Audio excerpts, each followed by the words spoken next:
Vaikuntha गुणानुवर्णने। Hare Krishna Prabhuji, thank you for your class. Prabhuji, there are 9 stages from Shraddha to Prem.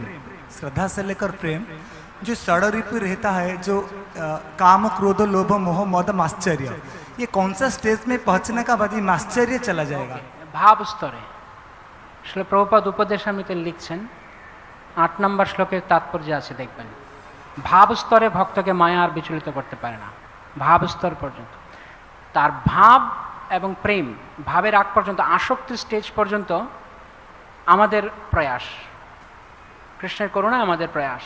কিন্তু ভাব এবং প্রেম, অর্থাৎ ভাব হচ্ছে দরজা, প্রেম হচ্ছে মূল স্থান। ভাব এবং প্রেমের স্তর ভগবান দেন, এটা আমাদের প্রচেষ্টা দ্বারা পাওয়া সম্ভব নয়। আমি অধিকার করতে পারি না ভাবটা কৃষ্ণ অর্পণ করেন, কিন্তু আসক্ত হওয়া পর্যন্ত আমার কাজ, মচ্ছিত হওয়া পর্যন্ত আমার কাজ, তারপরে কৃষ্ণ ভাব প্রেম দেবেন। তো ভাব স্তর গেলে আর মায়ার কোনো প্রভাব কাজ করে। প্রভাব দেখছে, এটা আমাদেরকে শিক্ষা দেওয়ার জন্য যে ভাবস্তরে গিয়ে দয়া করে কাঁথা বালিশ নিয়ে ঘুমিয়ে থেকো না, তারপরেও চালাও, যে কোনো সময় যে কোনো মুহূর্তে হতে পারে।